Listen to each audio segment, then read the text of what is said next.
I'm Vanessa Louise. Welcome to Choose You Choose BLISS, where we believe in one goal, one purpose, love.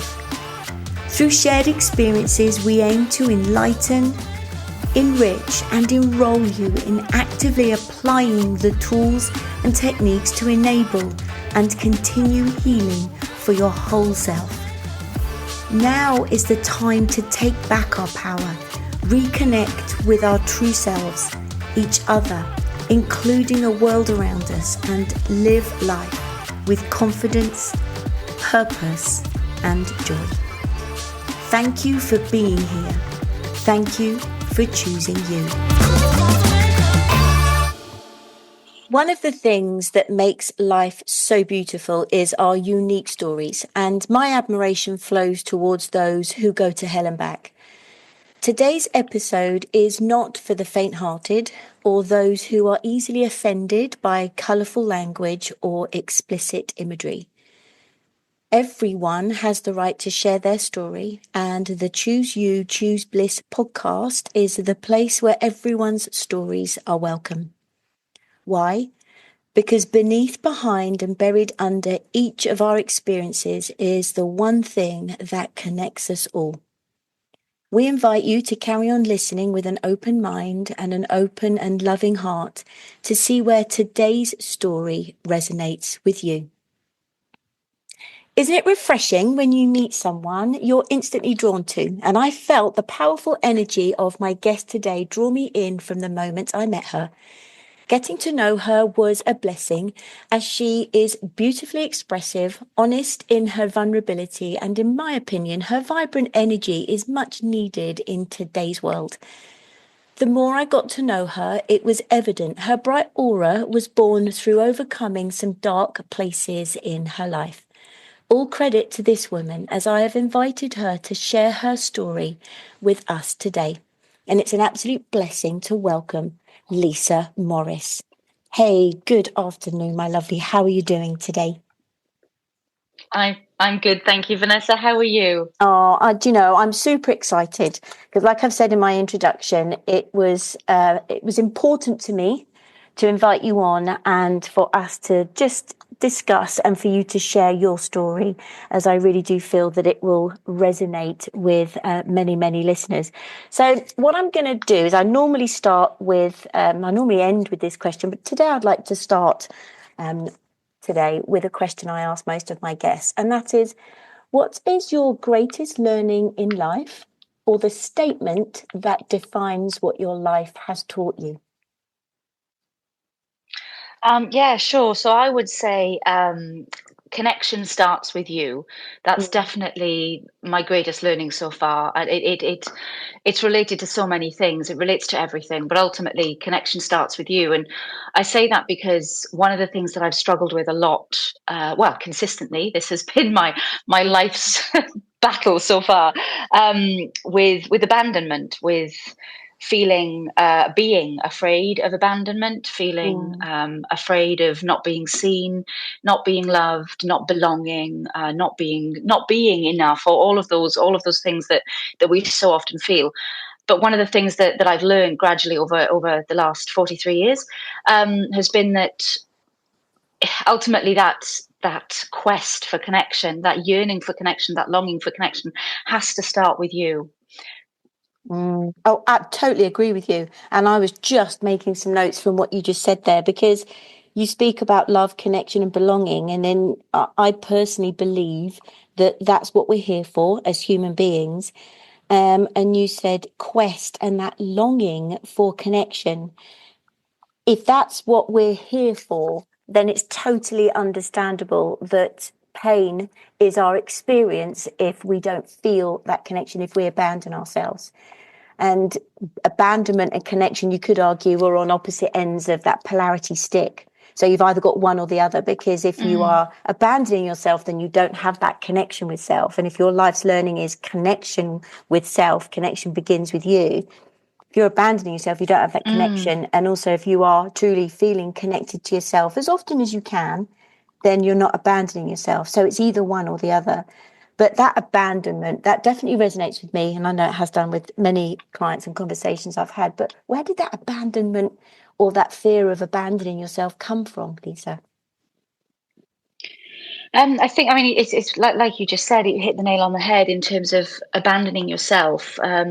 When we're searching for connection, oftentimes the cameras are out. We're searching for external validation, external connection, external confirmation that we are here, that we are seen, that we belong, that we are okay. But as was happened with my story, as I'm sure happens with many people, we can often learn very early in childhood to abandon yourself, because that's the only way you can survive. And if you learn very early on that in order to survive, you have to abandon yourself in terms of denying your very self. I mean, you could, on the surface level, it's things like denying your own needs, your own voice, but essentially it's denying your self of being in the world. And when you do that, when you abandon yourself, you then set up a pattern throughout life where you're desperate to connect. I mean, desperate. I would use that word, desperate.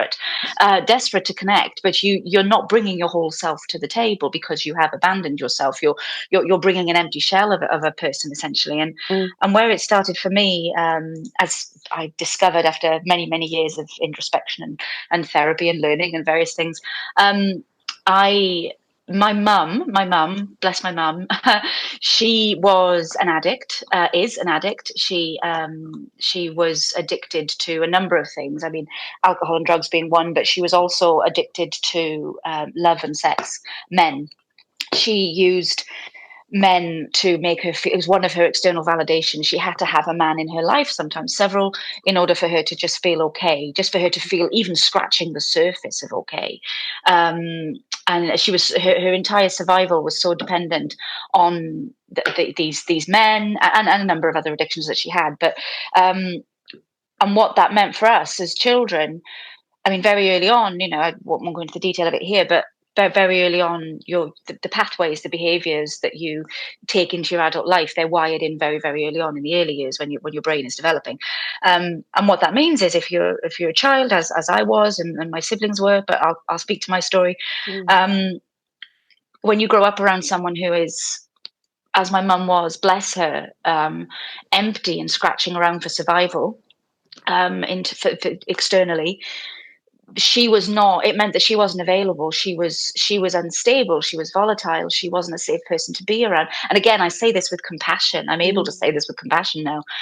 She wasn't able to be consistently available for us because she was so focused. I mean, if you don't have that sense of I'm safe in the world in terms of being, I am allowed to be without external validation, external confirmation that you're seen, that you're here, that's level one on the survival scale. I mean, you're just trying to feel barely okay in the day. And because she was in that space, in that constant state of just trying to survive and get what she needed from the external world, she wasn't available to us. And what that meant for us was that we had to be, you're dependent on your caregiver for survival, for your absolute survival. When your caregiver is unavailable, volatile, not consistent, you have to be watchful. You have to constantly be watchful for them. You have to constantly be looking to meet their needs. How can I make sure they're okay? Because our survival was dependent on hers. As if she can't survive something, we won't survive something. And I grew up constantly watchful, making sure that she was okay. But in order to do that, you have to abandon yourself. As a child, my needs weren't important. And again, I say this with compassion. My needs weren't not even just weren't important. They much of the time they weren't allowed to be. So the only way that I could survive in that scenario with my mum, bless her, was to completely deny my own voice, my own needs, my own personal expression, because a lot of the time it didn't gel with what she needed. So I abandoned myself very early on, very early on, and that set up a pattern through life then where I went to repeat a lot of the same mistakes in my own ways, not in the same ways as her, but in my own ways. Yeah, well, absolutely. I mean, gosh, you just summed up that so beautifully that I am guessing that many of us listening will totally relate to that in some way, with the whole kind of abandoning yourself. You deny yourself. I like the way that you emphasize the self bit, because here's the struggle, and here's a problem, I believe, is the fact that we don't even know who that is. So nobody really teaches us when we're younger. We go to school, we learn geography, maths, history, how to draw, etc., but nobody teaches us to actually know who the self is, how to connect to the self, how to listen to the self, how to be still with the self.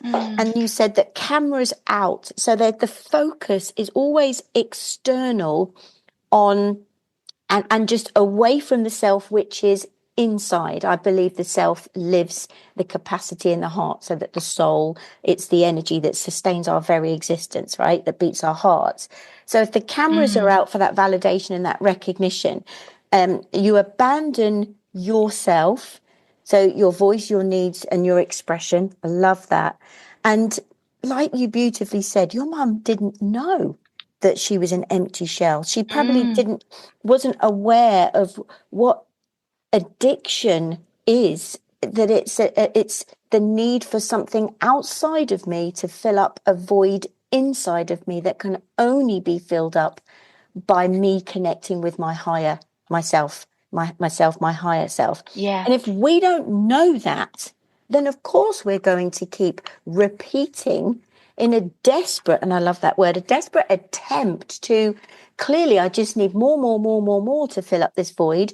Whereas if actually we were taught to shift the perspective to the inside, it's a bit like filling up the bath with the plug out, right? It's never going to work. It's never going to Yeah. work. So we go Yeah. more, Yeah. faster taps, more water. And then it all just falls apart. So that learned behavior for you, that you then said, I repeated those mistakes in your own way. Well, of course you would, because that's all you knew. Because nobody pulls you to one side, nobody pulls us to one side and says, actually, this is how you connect to yourself to look after yourself. So we're not taught. And I think that's, for me, the saddest thing about being a human being, is that we're not taught that that's the solution, if you like, is to connect to self. So that then led you, didn't it, to kind of feel the need for that physical contact. You were programmed, if you like, and conditioned to find that connection outside of you, and that led to a need for physical contact. Leesa, tell us about that. Yeah, and it's interesting, because you sometimes hear, when if somebody deals with an addiction that they have, but they don't deal with the underlying issue, they just deal with it on a surface level, it'll sometimes replace with something else. And I remember growing up watching my mum and thinking, oh gosh, I'll never do what she does in terms of the drugs and alcohol, which is not, obviously the purpose of this. But I remember thinking, I would never do that. I found it so repulsive, that what to see what it did to her, that I thought, oh, I'll never do that. I'll never do that. So when my problem manifested, it really crept up on me. It really crept up on me. It was not something I saw coming. I thought I was fine. I thought I'm not repeating my mum's mistakes. I'm never going to be like that. And what happened was, it started with something incredibly human, incredibly natural, incredibly delicious and beautiful and wonderful. It started with sex. I have what I like to think is a healthy sexual appetite. And I know, we're only just starting to allow that for women, really, aren't we? Yeah, I But I totally do agree. have a, I Yeah. do have a, I do have a healthy appetite. And that's how it crept up on me, because um I have a particular fetish. I enjoy BDSM, and I would like to say very clearly that I think BDSM is can be a very healthy and delicious expression of our more base human Mm, instincts. I think it's absolutely delicious when done safely and consensually. mm, And that's where I started, was a yearning for that, a yearning to explore and experiment. Unfortunately, I was so empty in terms of the way that I was showing up in the world. I wasn't bringing a full self to the world and to my interactions because I had abandoned myself so long ago. I wasn't even aware that I was showing up in that way, and I wasn't making meaningful connections. And the way that I was showing up in the world was having an impact on the connections that I was able to make. So, of course, I wasn't having safe, intimate relationships where I could explore my wonderful base needs in a healthy and safe way. And things got really out of hand because there were two things going on. What started as um, pursuing healthy sexual expression, I wasn't doing it in a safe way. And because I wasn't doing it in a safe way, that was compounding my fear of abandonment. It was compounding my pain, which was then making it worse and making me need more and more and more. And the other part of it was that the pain element, for me, I because my core wound, I guess, would be, can you see me? Can you see me? Am I here? Can you see me? Can you see me? And as I say that, it makes me feel quite emotional. Like, can you see me? When someone is physically, and if you lack physical touch, if you lack intimate, gentle physical touch, we were not a huggy family. We were not and each to their own, but this didn't help that we were not a touchy-feely family. My need was so desperate for that contact, that confirmation, you can see me, I'm here, that it manifested as this extreme need for physical pain. And it just, which escalated and just got worse and worse and worse over time. So what started as play over time became, I remember, I did this for over a number of years, quite a number of years. And it escalated and escalated. And I remember looking in the mirror one day, and it got to the point where it was frightening. It was excruciatingly painful because it wasn't the feeling of pain. I mean, pain feels horrible. Physical pain feels horrible and frightening. And, oh God, get me away from this. But the confirmation that I got in the physical pain of, you are seen, you are here, was just overrode everything. And I remember looking in the mirror several years into this, and it was the morning after I'd had a particular session, let's call it, with a sadist who I used to see fairly regularly, and I looked in the mirror and I was covered in bruises and welts and angry red lines from neck to ankle. We were very careful to avoid bruising my face because I'd have to go to work the next day. But I was covered in bruises, back and front, bruises, angry red lines, welts. And I remember stopping and just looking in the mirror, and it really caught me by surprise. And that was one of the first moments where I sort of went, oh shit! Like this, my myself came into the room for maybe a split second and went, what the fuck is that? Oh my God. And it was as if the pain that lived in me was desperately trying to find expression, and it was through my skin. It felt like the pain lived in me, and it was out of control. It was out of control by this point. It wasn't getting out of control. It was out of control, and it was willing to destroy me if necessary, because that's how badly it needed expression. Yeah. Wow. There's so much in this. First of all, I'm tingling all over. And that's for me to look at. But I think it's about the fact that there's real truth being spoken here. And just to be really clear, BDSM play is exactly that. It's a fun way to play in sexual expression. But like then you said, it gets out of hand. And so the roles played here are, the masochist is the one that receives the pain, and the sadist is the one that gives the pain. So there are roles to play, literally play, and you sign up to that consensually. And you've said that this has all been consensual, and it's your preferred way, which is wonderful in itself. But then when you said that the pain of it, that the healthy sexual expression was the first part you missed, the pain was the second part, that you recognized that physical touch was confirmation to the answers to the questions that you were asking. Can you see me? Am I here? And that physical pain that you received, you are seen, you are here, initially felt good in the fact that, yes, Yeah. I am here, I am seen. But then it got out of Yeah. control to the point where you, and I love this, you stood in front of the mirror, looked at yourself black and blue with angry lines, and it felt like your pain was trying to find expression through your skin. And isn't it fair to say that in today's world we're looking for the physical proof, the physical evidence that things exist or don't exist, right?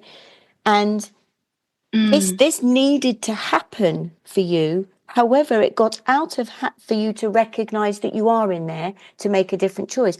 But it got to the point where it was so bad, it was willing to destroy you if you let it. And Yeah. we've Yeah. spoken about this a few times, and this was almost like your version of love. This was what you thought Oh love yeah. was from what you had experienced. And then, Yeah. and so therefore, that then gets out of hand. You recognize this about yourself and you keep going. And there was a period of time Yeah. where I think you've called it before when we've spoken, you went on a rampage. It was like there was a monster Yeah. within you. Yeah. Talk to us Yeah. about that. Absolutely. And it's like you said about the my version of love. That, I mean, it was the sense that some this that I because obviously the core, I say obviously, it's obvious to me now, To the you, yeah. core belief is, yeah, for me, yeah, the core belief, and it wasn't obvious to me then, it's obvious to me now, that the core belief is I'm bad, I'm rotten, I'm bad. And you are taking the time to see me and hurt me, to reaffirm how bad I am. I mean, that's like, that to me, I now realize, the translation was, you're so fucking awful, but I love you enough to tell you and to Mm, be with you in your awfulness. And that's what it meant. And it did get out of control. And over time, as I said, I was rampant. I mean, the thought of going through the rest of my life and having nobody hit me felt like, oh my God, I wouldn't, it's like asking me to go through the rest of my life without breathing. It was, I needed it. I needed it. You know, I'm an intelligent woman, you mm. know, and yet Agreed. this thank you. This was bigger than anything. This was the biggest thing in my life. And that's the thing with addiction. It gets in the way of functioning.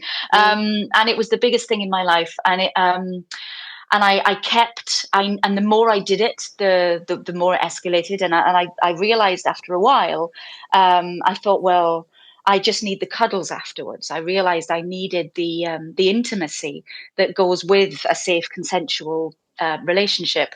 But of course, the way I was doing it, I mean, you attract people at the level of psychological health that you're at. mm, I believe, and that, you know, that is sort of the general wisdom. And so I was attracted to and attracting partners who were, whether they were casual partners or more long-term partners, I was attracting partners who were at the same level or similar level of psychological health to me. So while I was not able to be a fully showing up, present, whole human being, neither were they. And that's why mm, they were looking for what they were looking for.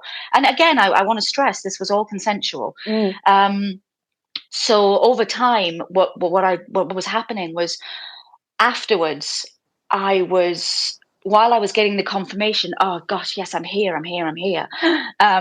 Excuse me, I'm here. It was also horrible because somebody's beating the crap out of you, mm, and your body is experiencing trauma. You know that, and to if you've not experienced this, it's a really tough one to describe, because yes, I'm going along willingly. It's consensual. I was getting something from it, and I wanted to keep doing it. I felt compelled to keep doing it. At the same time, it's fucking frightening and Mm. awful, and your body goes through trauma. I mean, you're getting smacked about. It's you know, it's and those two things together at the same time, you end up afterwards, you need essentially the cuddles afterwards. Mm. You Yeah. need the cuddles, the intimacy, the love, the mutual support, the respect.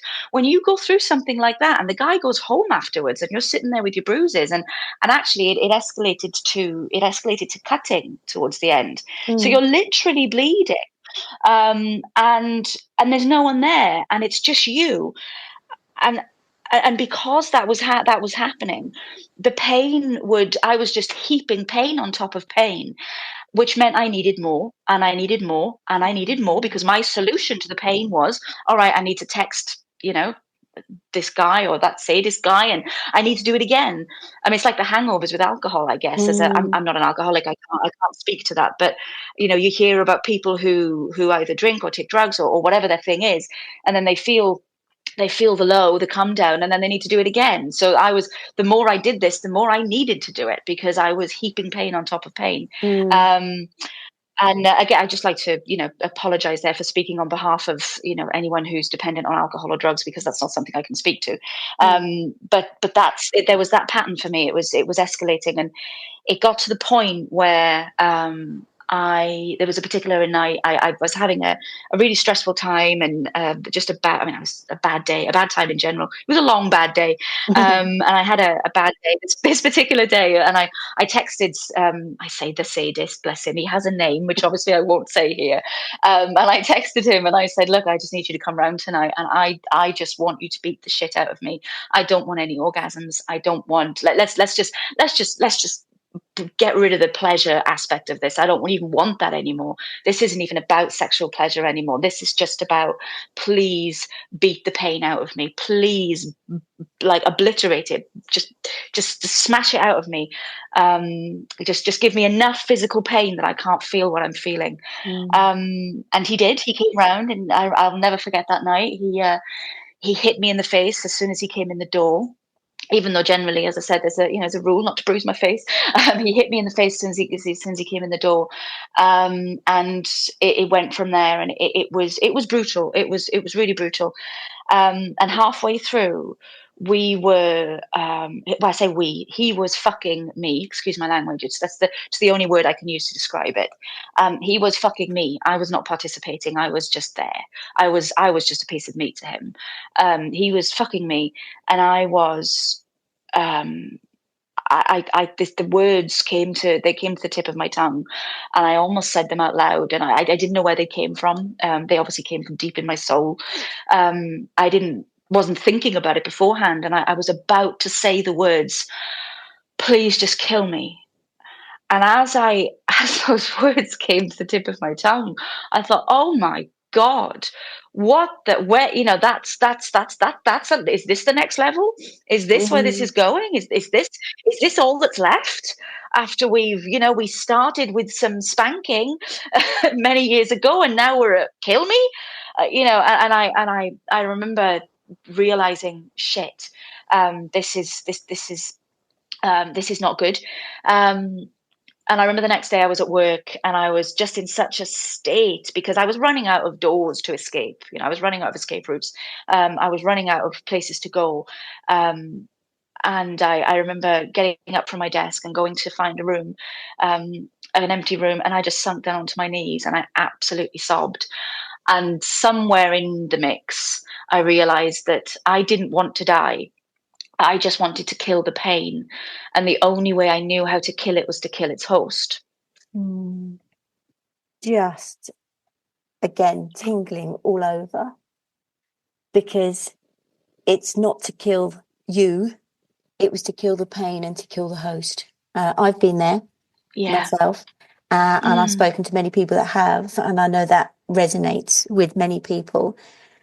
But the one thing that I just highlighted here on my notes, where you said the core belief that you had that's unconscious was that you don't exist, and that then built up. To use the word story is lame, right? But it built up a story that became something that was bigger than everything. And that's what gives it the power, because we're not prepared to look at it. We don't know that there is this demon, what, for want of a better expression, a darkness. I think you called it a monster or a beast before we've Yeah. spoken. But that demon grows Yeah. if we don't look at it. Well, how are we going to look at it if it's unconscious? If we don't know what we don't know. And that's what grows and grows and grows and Yeah. grows and grows. And that's what has the power. And that had the power over you that made you more, more, more, more, more, more, more. And quite rightly, absolutely, in all my experience of addiction, when you stop taking the thing from the outside to cover up the pain and you drop to an all-time low, of course you want it again. Because as you drop away from the thing that numbed you in the first place, and I think you also said that, enough physical pain that I can't feel it anymore.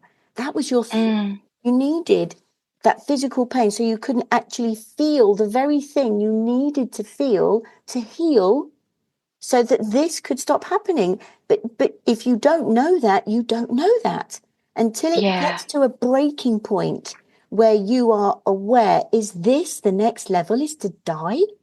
And that's what it feels like. Kill me. Just fucking kill me, were your Yeah. words. But you wanted to kill the Yeah. pain, not you.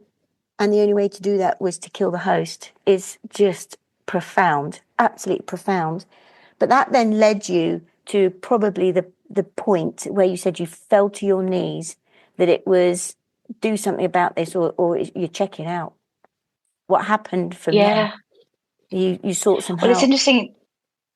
Yeah, I did. And it's interesting what you say about that doing the things that so that we aren't feeling the thing that we need to feel. That's Mm. exactly, and that is what's so fucking heartbreaking. Isn't it? Again, excuse my language, Yeah. but so fucking heartbreaking is that when someone is in pain and trapped in a cycle of, and that's why addiction is so misunderstood.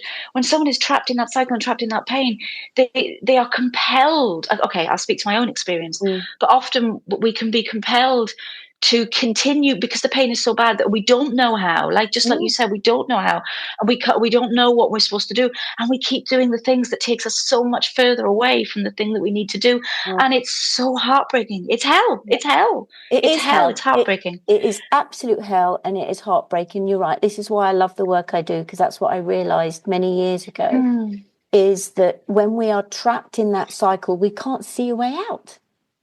We can't see a way. There's no way mm, out. We convince ourselves there is no way out, and we are just doomed, and we're sinking. And but mm. this is why I love this, the next part of your story, that after you fell to your knees, Yeah. yeah, please share. Yeah, I knew I needed I knew I had a problem. Mm. And I called a therapist, and I mean there were sort of several moments around this time where I was on my knees sobbing and just scratching along the floor like, oh my God. I called a therapist, and I started the 12 steps. um I used a book that I would recommend anyone, Pia Melody's book. I think it's called Healing from Love Addiction, or Mm. Love Addiction, Love Addicts. It's something about love addiction essentially, and you can apply it to anything. You can apply it to any addiction, any problematic behavior. So I started the 12 steps, and I mean, there were a number of things obviously you need to do with the 12 steps. And one of the things that I think it's step 4, where we do a moral inventory of ourselves. And I had to confront myself. I had to confront myself. What you do is you look at a list of, just for anyone who isn't aware, you go through all the things that you've ever done, from a minor. I didn't take that book back to the library and it's still in my bedroom, through to I let someone down on a catastrophic level. You do a moral inventory, and you don't. It's not about beating yourself up. It's about just confronting yourself, and being with yourself, and being with that, Mm. being honest with yourself, and the next step is then that you share that with somebody else. And a wonderful thing happens. I mean, there are 12 steps, but I remember how impactful this step was for me, because a wonderful thing happens when you confront yourself and then you share the things about yourself that are what you think are your darkest, your shadow, whatever you want to call it, your Mm. darkest deeds, the darkest side of yourself. When you share that, and the other person, and it has to be a trusted person, the other person receives that with acceptance and compassion. What then happens is something that is so liberating, or at least it was for me. Again, I'm speaking to my own experience, and everybody's experience is different. But what happened with me was, when my dark side essentially was received with acceptance and compassion, I realized I'm just like everybody else. I'm a human being having a human experience. I'm just like everybody else. I'm not special. And I'd like to explain what I mean Mm. by that. When I say I'm not special, I mean that core belief that I had, that was largely unconscious, and over time I became aware of it, that I am bad, I am rotten, I am just bad, I don't belong, I will never belong, I will never be, and I can't be, and I shouldn't be here. Um, when you realize, actually, no, you're just a human being like everybody else, and other people have their struggles, you have your struggles. There's nothing, you're not special. I realized I was not special in how bad I was.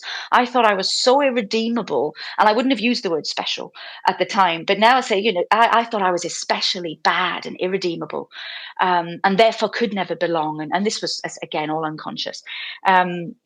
And when you share your darkness, and the parts of yourself that you don't want to look at, and that you've been refusing to look at, and the pain that you've been refusing to sit with, when you just sit with that and you share it, and it's received with compassion, it's so fucking liberating. Isn't it? Like, oh, and it's so liberating. It's wonderful, and it allows you to have compassion for other people. As I mean, this is ongoing work. You don't just do this once. It's, Mhm. life gets in the way, but yeah, you have compassion for other people and for yourself. And I mean, that was just one of the steps that stood out for me. But yeah, I did the 12 steps, and but the main thing for me was just, I had to clear out a lot of stuff in my life. I had to look at the relationships I had in my life, the things, that the way I spent my time, the way I spent my thoughts, all of these things, and I just cleared, because I didn't know what was mine. I didn't know what Mm. was mine. I didn't know what had been given to me by my external circumstances and influences, and I cleared everything out, and then I started building up again from the beginning. And one of the things that I realized I loved was hiking and being in nature. And I remember the first time I went hiking by myself, and I didn't feel alone. I didn't feel alone. I was climbing Snowdon, because randomly I thought, oh, actually, I want to try hiking. I'll climb that mountain. And I remember thinking, this is. I feel.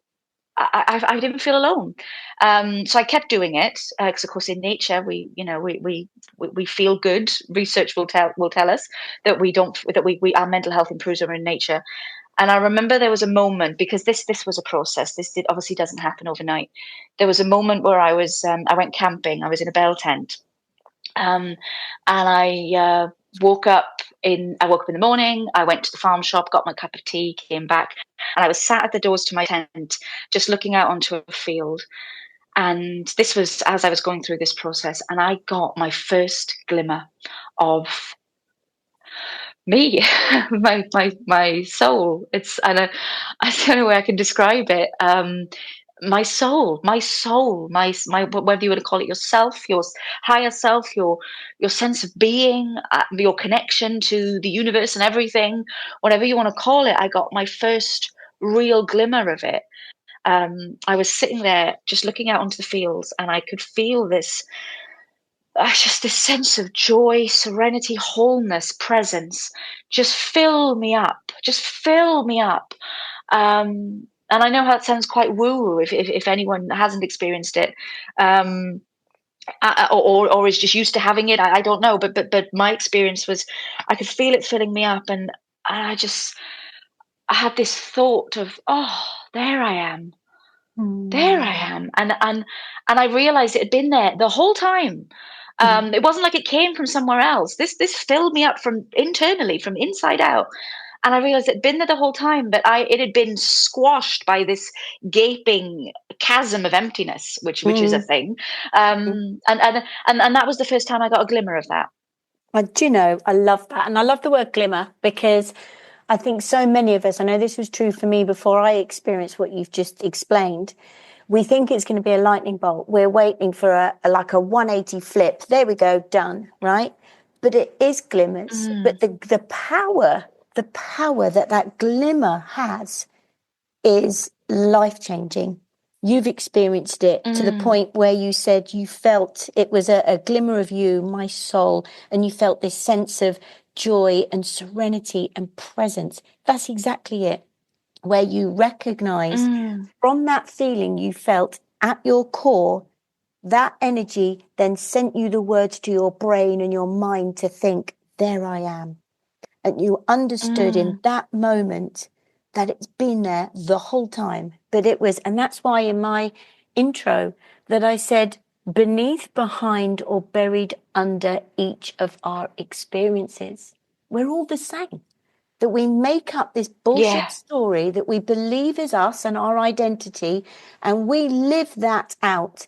And it's a mask and a facade that is covering over, and you use the word squashed down, so that Mm, it doesn't feel like it's there and it's unconscious. And yet, when we're present, when we have experienced the point where we can't go any further, and we decide something's got to change, and we make effort to make that change, and we seek help and guidance that led you to a point where you were still enough. And I highlight that word still, because as human beings, we're more human doings than we are being. Busy, busy, busy, busy, busy. And this is yeah. why we're so frightened to stop and pause, whether it's meditate or be out in nature, or Mm, just to calm our minds and be still in the moment. But until we are still, it's gonna that essence of you is constantly trying to communicate itself, and it reached you in that moment, and there's no going back from that moment. You mm, know it. However, it does need to be practiced, because then it led mm. you to a point where you thought you were healed, and then you had a really Yeah. big experience that was a big test actually for you. Just tell us Mm. briefly a little bit about that as we just just wrap up such a beautiful, beautiful story that's epic and definitely hell and back. But this is also really important before you then tell us how you overcame that. Yeah, it's well, the work is never done, is it? The work No. is never done No. because while we're alive, while Yeah. we're alive, we're being, and the work isn't done. And and I thought I was done. I thought I'd done the Hurrah. work. I ticked the boxes. I did the 12 steps. Tick. I went to therapy. Tick. I got in touch with myself and figured out what I liked. I sat with myself. I didn't abandon myself. I got in touch with my inner voice, and I was being with myself. Tick, I am done. And I thought, and I started to feel a lot better. I started to Mm, feel healed. And of course, I wasn't doing that stuff anymore. So I felt, oh, I still wanted, um, I still had a sexual appetite, but I wasn't engaging in scary, awful, painful things. And I wasn't dating. I wasn't doing anything. I just took some time to be with myself, and I did the work on it, and it took a long time. It took a long time. Like I said, this doesn't happen overnight. It was a period of time and a process. But I thought I was done. Of course, I wasn't done. So then, what happened is that the universe, as usual, the universe will send you the lesson that you need exactly when you need it. And I thought I was ready to start dating again. So I felt good. I felt comfortable in my own skin. I felt I had self-worth, some at least. I was really feeling in a good place. And then I started dating again, and I met a man who seemed, when I first met him on the surface, very kind, compassionate, polite, charming, calm, everything I wanted. And I thought, oh, this is it. This is my reward for all the work that I did. Yes, I've done it. Yes, awesome. Um, how wrong I was. It was like, I think we've talked about this, haven't we? When you're playing a computer game and you get a baddie at the end of every level, and when you've defeated all of those levels, you get to the end, and then you get the big guns, the big boss. And this was the big guns. This was, as you say, a test, or whatever what you want to call it. Uh, this man, I told myself a story. I've done the work, I'm healed, and he's this is the love that I want, and this is what I've been working towards. And then a few months into the relationship, something happened that totally fractured this story. We were having a lovely day, and then I accidentally made too much noise in the kitchen, and he completely. Lost his temper. Doesn't even begin to describe it. He looked like he was possessed. The facade completely didn't just crack; it smashed, and Wow. he looked like a demon. His face was contorted. His eyes were bulging. His nostrils were flaring, and he screamed in my face because I'd made too much noise. And in that moment, you sort of, I say you, I many half my instincts were screaming at me, get away from this man, get away from this man, this is terrifying, get away from this man. But of course but the other half wanted to hang on to the story. But I'm healed, and this is the happily ever after. And in that moment, those two opposing realities crashed into each other in my brain. And I felt completely frozen. I didn't know which one to go with. All my instincts were saying, "Oh my God, this is frightening. Get the hell away from this." But the other half was going, "But oh, that's a story." And I had a choice in that moment, which of those two avenues to go down. And I slipped. I slipped into, and I would describe it exactly like a slip.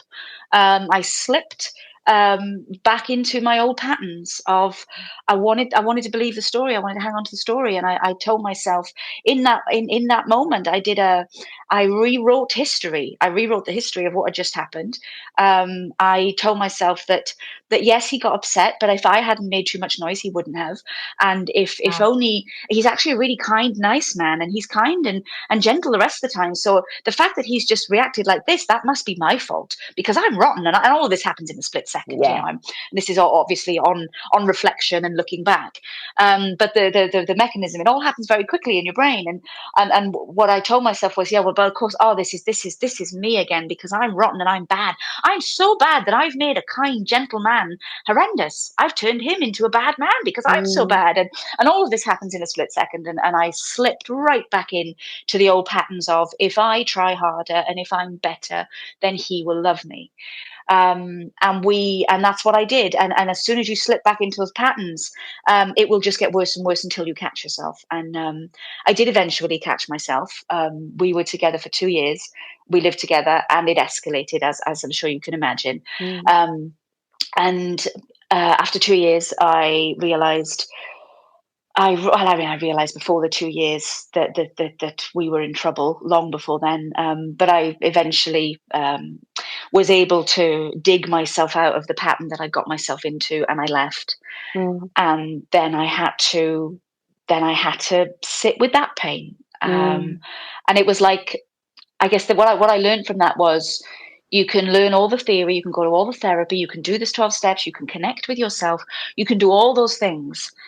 But then you've got to practice. Yes. You've got to practice, because when you're in the moment, you've got to put all of that learning into practice. And that was my moment when he first screamed at me. That was the moment to put the learning into practice and go, oh, I know how much I want this story. I know how much I want this. But no, you're not. You're deluding yourself. You're not. This is not what's happening. This and not lose touch with reality. See what's in front of you and be honest with yourself. This, and listen to yourself, because there was a voice going, oh, this isn't right, we don't like this is scary. And this, so yeah, it's about, and then I learned, you know what, you're going to have to practice. And then there was more sitting with the pain. Yeah, well, that's always going to be the way to heal, anyway, as we know from our own experience. But the two opposing realities that you were met with, we do live in a polarity world, and it's only when those two meet and that time, that was the opportunity for you to practice, and you didn't, right? And that's okay because this is Yeah. a process. So the fact that you didn't meant that you were aware of it meant you were much further on than where you were before. And therefore, being aware of it Yeah. meant that next time it came back round, you do get to practice because in hindsight and on reflection, you can look back and go, okay, what would I have said? What should I have done? Fine. Except you didn't, but it is learning. But it's the Yeah. application of the learning, which I think is tricky, but also so liberating. And then next time, when those two opposing realities, you are faced with those again, and then you act because of your reflection and your learning, your wisdom and your experience, and you act and you practice by applying your learnings, hey presto. And then Yeah. because then you are connected to your truth, you have allowed that glimmer to grow within you because you do know Yeah. it's there, but you need to remind yourself, oh, this is what I found for me. And it is going through the experience on reflection, then learning the experience, extracting the experience so you learn it. But then there is the application of it. And then for me, which I think the bit is missed a lot, is after you have applied the learning, bloody celebrate. Celebrate Yeah. that you did it by acknowledging the fact that you did. Hey, girlfriend, this is what you say to myself. Well done. Hey, girlfriend, you did it. Well done. You Mm. did it before, you can do it again. And I think Yeah. that's the thing. This is a cyclical evolution is going on the whole time. And that's where the practice bit comes in. And that then, when you left, then led you, didn't it, to just practice, practice, practice, practice. Because you Yeah. Yeah. appreciated that sitting with that pain that you had Mm. done before, so you could do it again, but it takes a Yeah. shorter amount of time. So we don't go from 100 to 1. It's like 100, 99, 98, 90. And it takes you shorter amount of time each time. So we don't unpack in the pain, but we allow ourselves to feel it because for me, we have to feel to heal. So we have to feel it for it to allow itself to liberate itself from us. And we do that Yeah. by sitting with it. I love that. So you And learn it that's to love. Yeah. yeah, and that is exactly it. And I remember speaking to somebody I know who was sort of um, since that time who was going through a similar thing in a Mm. different for different manifestation but similar thing, and I remember saying, just sit with the pain. You had Mm. that's what you need to do. And they kept saying, why, what happens, why? And don't abandon yourself, do not abandon yourself, sit Mm. with the pain, feel it. And what happens is, because we'll do anything to avoid the pain, um, Mm. what happens when you sit with it is it can come like a tsunami, and you think it's going to destroy you, and it doesn't. You Mm. don't die. And once you've sat with the pain enough and realized that you don't die, and that it comes like a wave and then it subsides and then it comes again and it subsides, and once you learn that you don't die, it doesn't become less painful, but it gets easier to do because, as you said, I've done this before, I can do this again. And then that also makes it easier to practice. And the more you practice making different choices in the moment, the easier it gets to make different Absolutely. choices. Absolutely. I'll just add to that if I may. You don't die. It certainly feels like you are going to, right? Mm, But you don't. You don't yeah, die. As a dear friend of mine says, we've survived every one of our bad days today, yeah, right? But we don't die. It feels like it. However, the caveat to that is there is a part of us that does die. It's that old story. Every mm, time we choose ourselves, every time we choose not to abandon ourselves and we connect to that glimmer within us, then that for me is the greatest act of self-love. And that it just a little part of our old identity dies away and we yeah, become more of who we truly are. Leesa, my goodness, it's just such a beautiful story, really beautifully sectioned out, articulated exquisitely. And now it's just become practice, practice, practice for you. Is that yeah, true? Yeah, yeah, yeah, I yeah. love that. Thank you. Oh, Thank you for listening. oh my gosh, any time, any time. But there is something I do want to highlight here. You've written a book about your experience. Would you just share a little bit about that, please? Yeah, so I've written a book called Grace. it's sort of a the name of the it's fiction. It's based on my own experiences, but the story is fiction and the protagonist is fictional. She is called Grace. That's her name. The reason I chose that name is because I might get quite emotional saying it. This is a fictional book, and it's not my story. It is her story. It's just drawn from my experiences. She has very little grace throughout the novel. She's in trouble. She's really in trouble. But she's also searching for grace. She's searching for grace in the literal sense of the word grace, but she's also searching for herself. So that's why I called it Grace. So it says I love her. And it came from when I was going through this, because I've always been a writer. I started writing down my experiences, just as a form of catharsis, just writing things down as they were happening. And over the course of many years, I realized I had 80,000 words, and I was like, oh gosh, that's a book length. So I started writing it before I came through it. I mean, while I was writing, I had no idea how it was going to end, and I couldn't rush the process. It took 10 years to write the book. And when I got to the end of the first draft, initially it was just I say the first draft, the first sort of vomiting of all my experiences on the page. And then I decided to turn it into an actual book. And I made it fiction for a number of reasons. I turned it into fiction. You can do a lot more with fiction. You can have fun with it, and you don't have to stick to the truth. You can tell a story. And I wanted to I didn't want to tell my story in that sense. I wanted to tell the story in the way that I wanted to tell it. And then I edited her. She is very much a person that lives in my brain. She's not me. She is a version of a person maybe I would like to be. She's I love her. I absolutely love her. So the book is finished. I've been editing it for the last few years, and it's out to agents at the moment. Just trying to find an agent for it so that I can then hopefully get it to a publishing house. And I'm working on my second book at the moment, which is about it's a subverted slasher about murder and the menopause. But again, maybe vaguely based on my own experiences as a perimenopausal woman. I'll help you contribute to that one. Oh my gosh, you are so beautiful with your inside and out, and with your words. I would love to read Grace when it's published, please. Thank you though for sharing so candidly your true story, the story that's true for you. My wish, my hope, my prayer is that each and every listener, including myself, and I say that with tingles all over my body, that will find something that resonates with them in your sharings today. Because again, as I said at the very top, is that beneath, behind, and buried under each of our experiences is the one thing that connects us all. And thank you for sharing that and bringing that to light. You are an absolute dear soul, and I want to say thank you. Thank you for having me. Thank you for listening. You are so welcome, and I will pop your contact details in the show notes so that people can know where to find you. LeesaMorris.com, is that correct? It's leesamorris.co.uk, and it's Leesa is spelt with two E's, so it's LEESA. leesamorris.co.uk. I'd love to hear thoughts. Absolutely. I want to thank you again. God bless you, lovely.